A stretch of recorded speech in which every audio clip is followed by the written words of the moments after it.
Shalom. This video was requested by a brother that I had spoken to who left the same ministry that I did, and we had a conversation. And he asked me, could I do a video to share, because he wanted many other brothers to hear this. He said it edified him, and I hope it edified us. In this faith today, I'm talking the faith. I'm talking about believers. I'm not talking about particular ministries. I know a lot of times when people refer to the faith, they refer to just their ministry or just their church. But in the faith today, you have a lot of what I will call broken people. And a lot of these broken people, especially men, they sound like Adam and Eve. You know what it is. Yah told Adam and what he was to do, what tree you can eat from and what tree not to eat from, and name the animals and yada, yada, yada. He told Adam that. And when the deceiver came and deceived Eve brought it to Adam. And Adam was deceived. And when Yah confronted Adam, the head, the first thing Adam said is, it's that woman you gave me. And I see that today. I see people today say, well, it's that pastor you gave me, Yah. It's that pastor. It's that pastor that you gave me. That's why I failed. That's why I'm deceived. That's why I got tricked. Was it? Or was it seriously, and I'm just being real, your lack of obeying Yah, obeying what the book said? Did you allow somebody to come and tell you, whisper you sweet nothings, and convince you? I mean, think about this, brothers. How does a man convince you out of your paycheck? How does a man convince you that you have to live on one of his properties? Otherwise, you're not serving Yah. Does the book say that? Go back to the Torah. Go back to the law. And I'm asking you a question.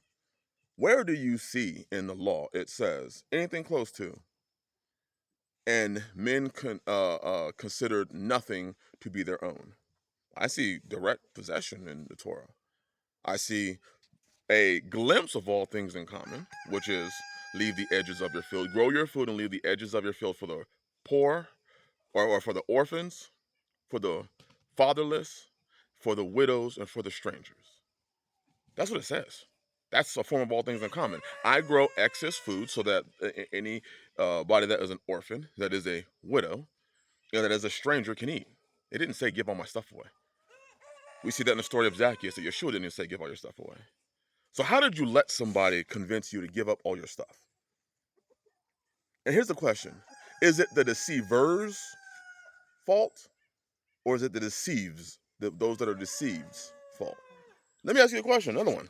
Does Yahshua himself in Matthew 24, how many times did Paul put forth the effort of saying, be not deceived? Don't be deceived. In Matthew 24, don't be deceived. Don't be deceived. Don't be deceived. Don't be deceived. Don't be deceived. Yet we find ourselves deceived. I mean, this is something I had to tell myself once I fully read the book and stopped pointing the finger at somebody else. I had to point the finger at myself, because it's the deceived's fault. It's not the deceiver's fault. The devil, we were warned the devil's here. He's a deceiver. He is here to steal, kill, and destroy. We're warned about that. The Bible talks about the watchman. The watchman sounds the shofar. And those that ignore the shofar, they usually go to their own destruction. The blood is on their own head. The man sounds the shofar so the blood is not on his own head. We have to look inwardly, brothers and sisters, and stop looking outwardly. We have to look and stop saying, hey, it's that pastor's fault, that elder's fault. No, it's your fault. Because the book is clear. The same verses that you're now reading that clearly show you that you shouldn't have did it are the same verses that were there when you went into it. The book didn't change. The words didn't change on the pages. And I'm not joking, I probably had 30 to 40 brothers, because I've been talking about this thing for almost 6 or 7 years. Have your own stuff, have your own land, have your own family, don't give up your own preeminence, follow Yah, keep Yah, fellowship with brothers, but all this other crap, don't do it. All this extra crap that the people be taking one verse and misconstruing it and twisting it and giving it back to you. Don't do it. The book don't say that. People aren't often going to do it.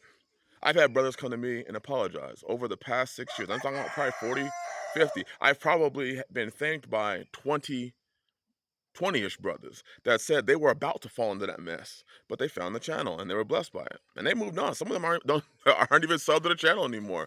They was like, y'all brought me here for this thing, and it was to, to save myself, to save my family from being servants to another man, from giving up my preeminence as a man to another man, from giving up my land, my finances, my family to another man.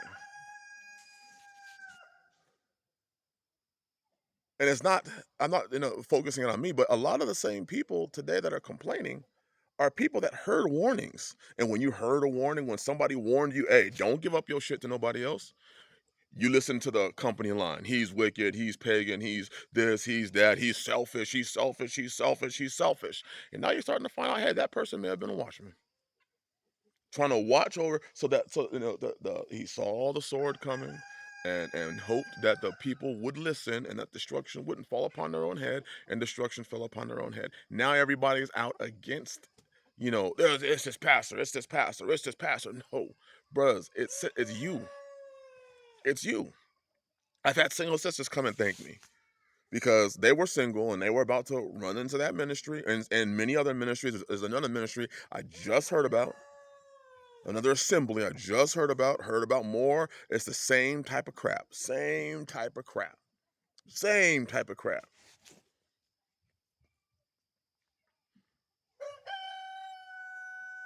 I wonder if people just read the book and did what the book said. If you just picked up the Bible and did what it said, you probably would not have been led to the areas you've been led in. You wouldn't have been deceived. We get off on blaming the deceiver, blaming Satan for being what he is. That's really what it is. You're blaming Satan, and then you're acting as if the book did not give you the warnings ahead of time. So then we blame another person. I used to feel that inside of me. That's why for years after I left, for years, I didn't say anything. I bit my tongue. I read the book. I saw where my mistakes were first before I decided to run to the internet to tell my story, because that's what everybody wants to do today. And for those that have the ears to hear, for a lot of brothers that I do talk to that were part of that group, who were part of other groups who were similar, they say, man, look at how weak we were as men.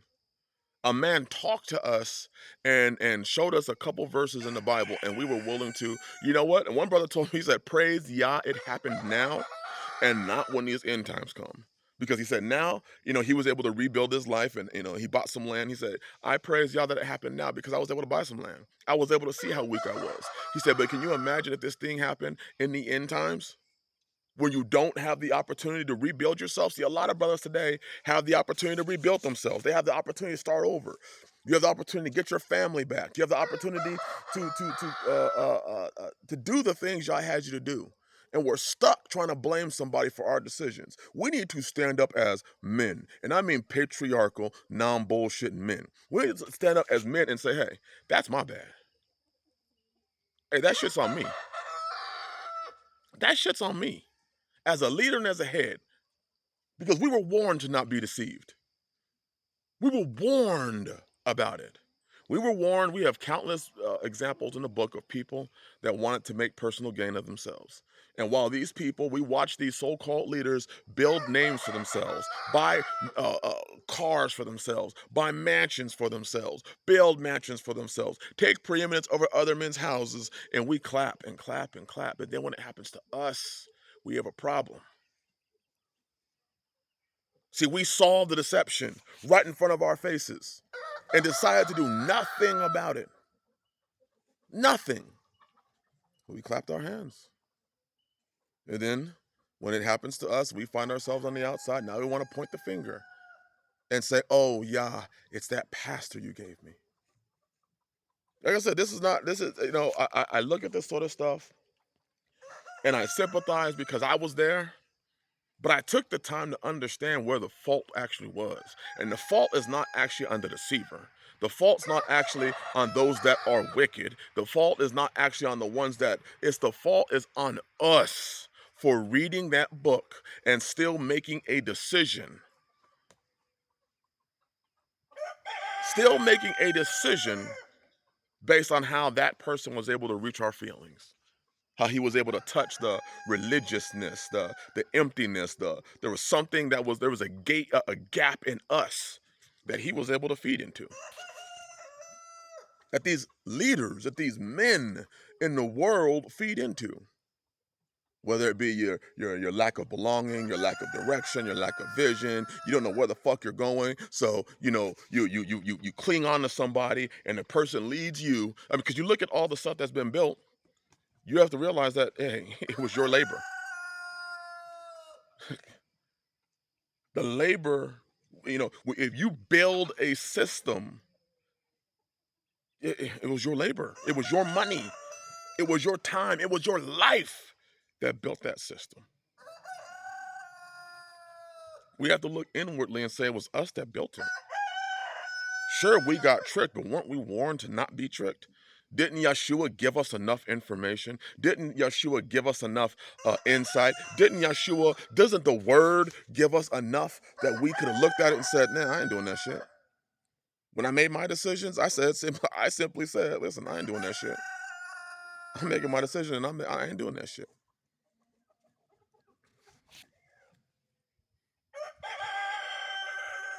And myself and people like myself have been sounding the alarm for years, decades. I've been doing it for 6 years.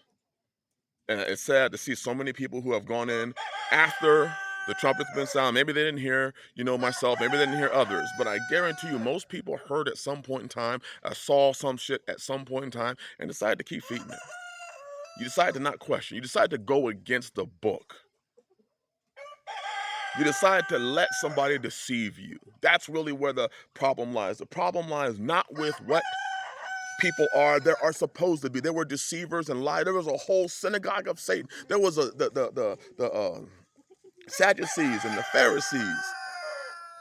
There were religious groups that have been existing from the beginning. The devil himself, Adam and Eve. All throughout the book, we see his deceptions. We need to look at ourselves and ask ourselves, why did we get deceived? Not why is he a deceiver? Why did we get deceived? What is it in us that we let go? Instead of trying to disprove others, we need to prove ourselves. We need to grow up. Stop sucking on the teat of blame and realize the blame comes with us. The same way we're watching them play victim, we need not play victim either, because we were warned. We act like Yah didn't warn us. We act like Yah didn't in the book show us how these people acted. And if we opened up our eyes, we would have saw it. But instead, so many went tens of thousands, some hundreds of thousands. Some lost families, some lost possessions, some lost houses, some lost, just a constant state of loss. What was going on with us that it was so easy to be deceived? From an internet pastor ministry, assembly, church, gathering. Why are these groups so easily able to deceive us off of an internet presence? That we are willing to give up everything and then get angry and upset and blame the deceiver. No, the deceiver's doing his job. Why aren't we as men doing ours?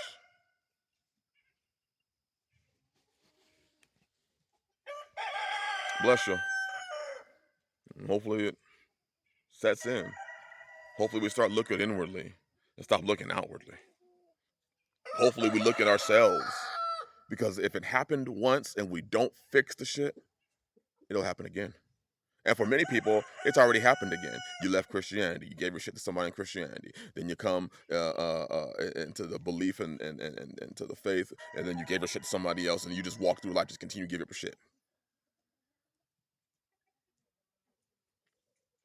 Shalom.